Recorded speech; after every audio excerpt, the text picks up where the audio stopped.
खुदवा दे परिवार, अरे मरवा दे परिवार याने सोच समझ कर बोलो, बोली बोलो तुम पहले आना, बोले बोले मैं तोलो, बोली बोलो तुम पहले आना, बोले बोले मैं तोलो, बोली बोलो तुम पहले आना, बोले बोले मैं तोलो, बोली बोलो। बोली करवा दे कटरार, बोली मरवा दे परिवार, बोली करवा दे कटरार, बोली मरवा दे परिवार, अरे बोली खुदवा दे घरदार याने सोच समझ कर बोलो रे, बोलो तुम्हें पहले आना, बोले बोले मैं बोलो, बोलो तुम्हें पहले आना, बोले बोले मैं बोलो, बोले बोलो तुम्हें पहले आना, बोले बोले मैं बोलो, बोले बोलो।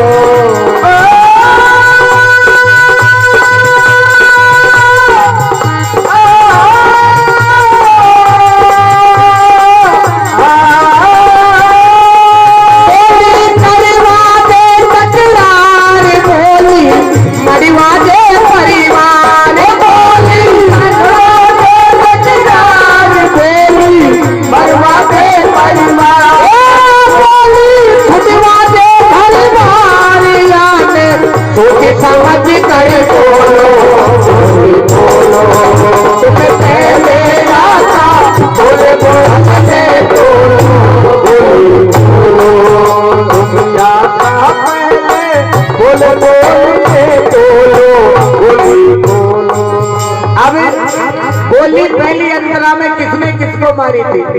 महाराज उत्तानपाद की कथा को आप जानते हैं। महाराज उत्तानपाद के दो रानी थी,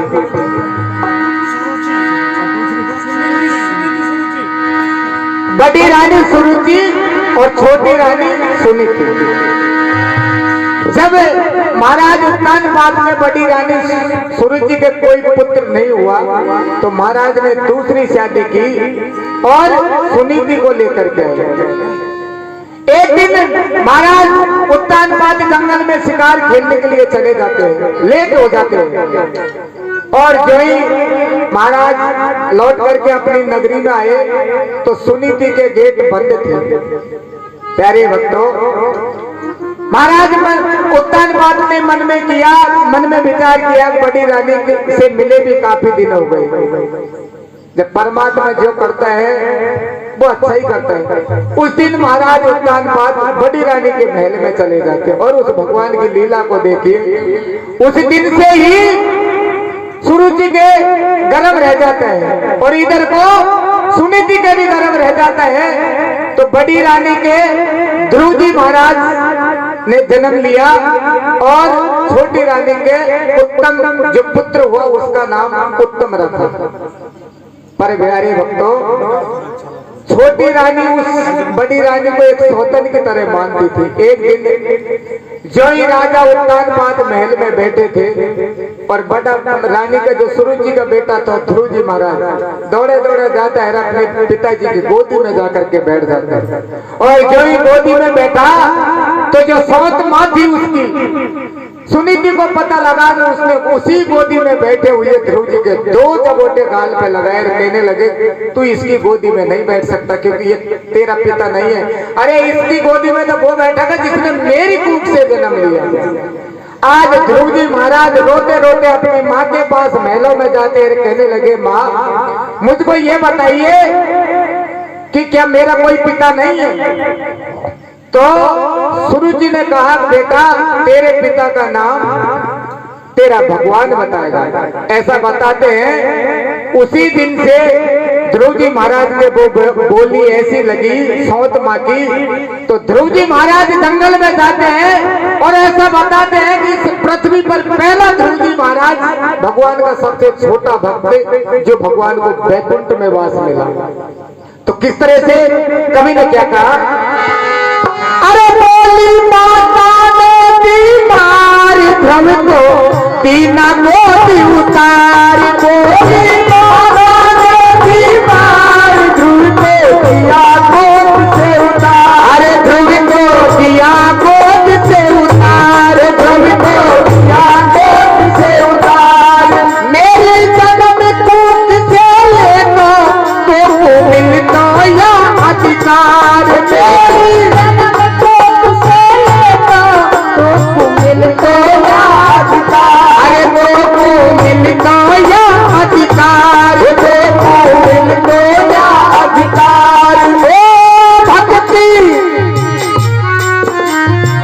मिल तो या अधिकार मिलती, अरे ध्रुव ने भक्ति करी अपार, तुम तो उतर चादर दे गोरे बोली बोलो, तुम्हें मेरे आका बोले बोले में बोलो, बोले बोलो, तुम्हें मेरे आका बोले बोले में बोलो, बोले बोलो, ओ बोले दरबारे सरकार बोली बरबादे परिवार, बोली दरबारे सरकार बोली बरबादे परिवार, बोली सुरादे परिवार याद तो समझ कर बोलो, बोले बोलो, मेरे आका बोले बोले में बोलो, बोले बोलो।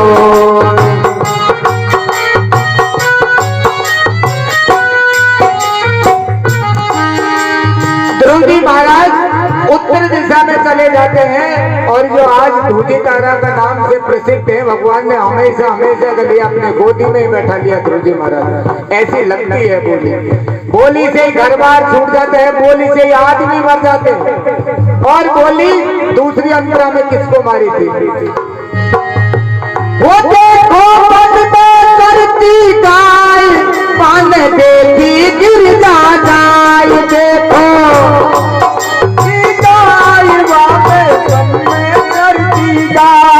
देखो मन में करती गाय, पान देखी गिर जाए, जाने देखी गिर जाना, भगवाने देखी गिर जाना, काने पाक बोल संग भाई, सती पति देख सकताई, सती पति देख सकताई, गवरदा पति देख सकताई, गवरदा पति देख सकताई। एक समय माता पार्वती जंगल में घूम रही थी और माता पार्वती ने क्या देखा, एक गाय जंगल में चल रही थी और गाय के साथ में 5 बैल थे। माता पार्वती को संशय हो गया कि गौ तो माता है और भगवान कृष्ण ने भी इसको मान रखा है, पर ये पतिव्रता नहीं है क्योंकि इसके साथ में 5 बैल हैं। ऐसे कैसे हो सकता है, विचार कर रही थी अपने ही मन में। वो सतयुग का जमाना था, गाय भी समझ गई कि मुझ मेरे साथ में 5 बैलों को देख करके और पार्वती नाना प्रकार से विचार कर रही है। तो गाय ने भी उसी वक्त श्राप दिया था, अगर आज तुम मेरे साथ में 5 बैलों को देख करके जो तू तेरे मन में विचार कर रही है, तूने क्या देखा है मेरा जीवन, अरे ये तो हमारा जंगल में रहने का काम है, ये आपने कैसे सोच लिया कि मेरे 5 बैल मेरे ही पति हैं, पर मेरा तुमको श्राप है, एक दिन तू आगे जाकर के 5 पतियों की ही पत्नी बनेगी। और वही द्रौपदी, वही माता पार्वती द्रौपदी बनती है, 500 पांडवों की पत्नी बन जाती है। इसलिए प्यारे भक्तों, एक एक शब्द आदमी को बड़े सोच समझ करके निकालने चाहिए। ओ देखो मन में करती गाय, मान है देखी गिर जाए, देखो मन में करती गाय, देखी गिर जाए, ओ माने 5 बैल संग बाल, गिर जा पति देख सकुचाए, गिर जा पति देख सकुचाए, गिर जा पति देख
विधिक्षरा में बोली किसने किसको मारी थी?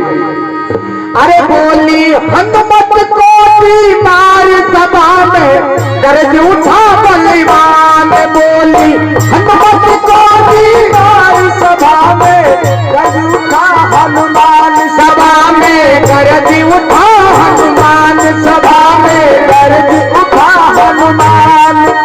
बोली विभीषण ने हनुमान जी महाराज को मारी थी जब भगवान राम ने अनमोल मणियों की माता माला श्री हनुमान जी महाराज को भेंट की और हनुमान जी महाराज जो इन मणियों को देखने लगे फोड़ फोड़।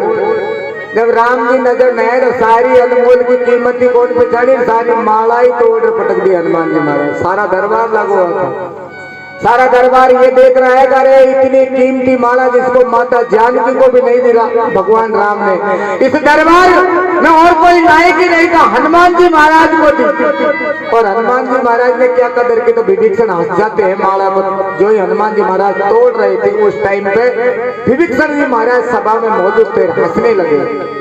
विभीषण जी महाराज ने हनुमान जी को गोली मारी थी आखिरकार में ये जाति का बंदर है जिसने ये सिद्ध भी कर दिया आज इस सभा में बंदर क्या जाने अदरक का स्वाद। अब ये तो बंदर ही तो है। अरे हनुमान जी तूने कितनी अनमोल माला तोड़ी है भगवान को तुझको पता है। तब हनुमान जी महाराज ने क्या कहा, सुन विभीषण ये कितनी भी अनमोल माला क्यों ना हो पर मैंने तोड़ी इसलिए मैंने एक एक मणियों को चेक किया है, मेरे राम और सीता जानकी कहीं नजर ही नहीं आई है। जिसमें राम नहीं वो कीमती माला हो या मणि हो वो मेरे कोई काम की नहीं है। तब विभीषण जी ने कहा तब तो तेरे इस रूम में भी राम है। तो आज विश्वास करके सभा में हनुमान जी महाराज ने भी कह दिया कि हाँ मेरे इस शरीर में भी हर कण में राम है। और हनुमान जी महाराज उसी सभा में अपने सीना फाड़ करके और राम के दर्शन कराते हैं, सारे दरबार को दर्शन कराते हैं। ओ बोली हनुमत को मार सभा में गरज उठा बलवान। सभा में गरज उठा बलवान। सभा में गरज उठा बलवान। अरे सबके खट में राम विराजे तुमको घट के पर्दे खोलो रे बोलो तुम्हें पहले आना बोले बोले मैं बोलो तुम्हें पहले आना बोले बोले मैं बोले पहले आना बोले बोले बोलो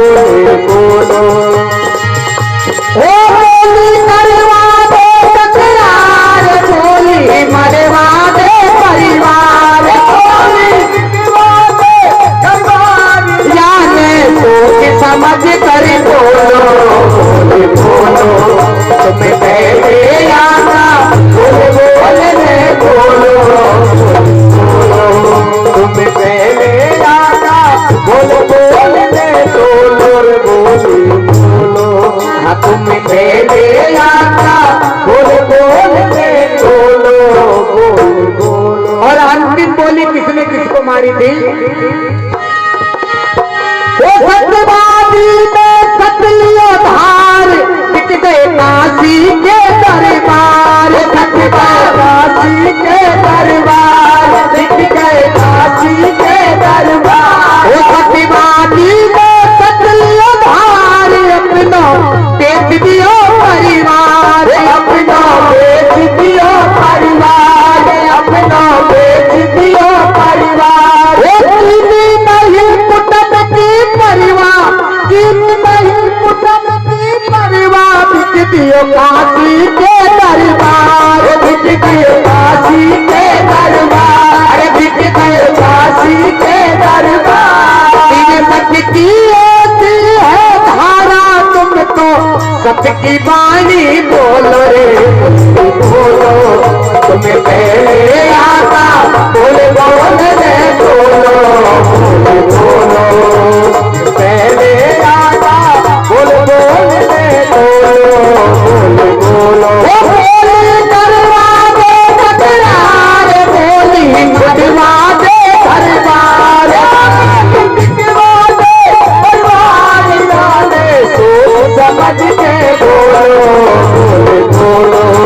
तुम्हें पहले आना बोले बोलने बोलो बोलो तुम्हें पहले आना बोले बोलने बोलो बोले